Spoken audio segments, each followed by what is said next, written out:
सबसे पहले आप लोग ये वीडियो देखिए। हमारे यहाँ अगर इस दुनिया में भारत में हिंदू धर्म का अगर जनाजा निकलते हुए देखना है तो किसी हिंदू की शादी में चले जाओ। शास्त्र कहता है सूर्यास्त के बाद वेद के मंत्र पढ़े नहीं जा सकते। तुम राक्षसों की तरह अर्धरात्रि में विवाह कर रहे हो। अरे वो काल कुछ और था जब मुगल तुम्हारे यहां थे।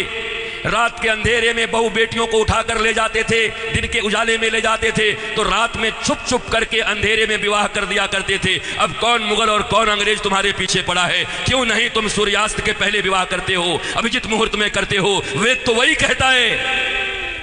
तो तुम्हें तो ये भी ज्ञान नहीं है। हिंदू धर्म का डंका लेके घूमते चल रहे हो, डंका पीट रहे हो हिंदू धर्म का। तुम्हारे विवाह में देवताओं का कितना अपमान होता है।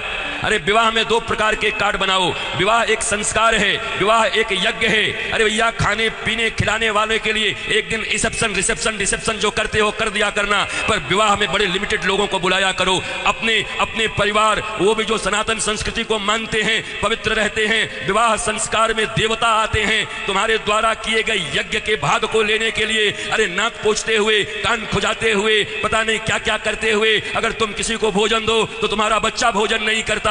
ऐसे ऐसे आंख करके बच्चे को दो, छी मम्मी कितनी गंदी हो तुम। और देवता आते हैं तुम्हारे बेटे और बेटियों के विवाह में, वो एक यज्ञ होता है। कोई शराब पी के खड़ा होता है, कोई गांजा पी के खड़ा होता है, कोई गुटके खाए रहता है, चमड़े के बेल्ट पहने रहते हैं, जूते पहने रहते हैं। 3 घंटे तक दूल्हा उपवास नहीं रह सकता। कोई फूफा बन के पेप्सी ढकेल देता है, कोई जीजा बन के कोक ढकेल देता है। अरे आज 3 घंटे जो अपने सिया को, अपनी जानकी को पाने के लिए उपवास तक नहीं कर सकता, वो क्या पालेगा अपनी पत्नी को, धर्म पत्नी को?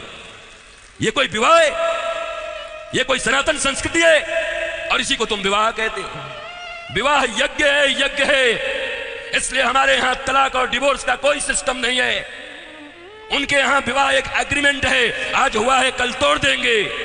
पर सनातन संस्कृति धर्म पत्नी और पति स्वामी, इस प्रकार की एक संरचना है। विष्णु और लक्ष्मी बताया जाता उनको। तुम कौन से विवाह कर रहे हो?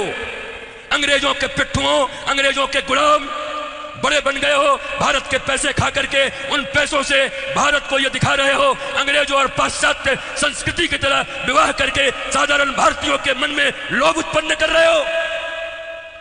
और ये समाज के अग्रणी लोग बने हुए हैं, ये समाज के श्रेष्ठ लोग बने हुए हैं, ये समाज को दिशा दिखा रहे हैं, ये समाज को भोंडा प्रदर्शन कर रहे हैं, अपने धन का लोगों को दिखा रहे हैं। एक गरीब बेचारा विवाह करने में भी लज्जा करता है, इतना आडंबर बना दिया। विवाह एक यज्ञ है, बड़ा पवित्र यज्ञ है, सुंदर यज्ञ है, वेदियां बनती हैं। हमारे यहां दूल्हे दुल्हन, उनके वस्त्र कैसे होते थे देखो। आज के 50 साल पहले ही देखो ना, 50 साल पहले के फिल्म देख लो बॉलीवुड में, तो समझ जाओगे कैसे वस्त्र पहन करके विवाह करता हमारे यहां पर। क्योंकि बॉलीवुड भी या सिनेमा भी समाज का दर्पण होता है। और अब बदले हुए बॉलीवुड को देख लो कि अब कैसे विवाह करते हो। हमारे विवाह में हमारे वस्त्र, हमारे परिधान, फिर लेन देन इतना तो बनता है। 5 साड़ी तो बनती है, 21 साड़ी लगेगी ननद की। अरे कौन से ग्रंथ में लिखा है? कोई माई का लाल भारतवर्ष में किसी शास्त्र में मुझे दिखाए, कहां लिखा ये लेन देन? तुम्हारी बुढ़िया पुराण में होगा।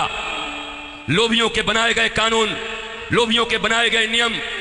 अरे जरा सोचो, एक बच्ची, एक बेटी अपना नाम, अपना गोत्र छोड़कर आती, अपना टाइटल छोड़ करके आती, अपने घर परिवार, माता पिता भाई बहन सखी सहेली छोड़कर आती, और तुम्हारे वंश को बढ़ाने के लिए तुम्हारे घर में आती है। उसको भी टीवी, फ्रिज और कार के लिए मिट्टी तेल और पेट्रोल से जला देते हो। तुम्हें शर्म नहीं आती?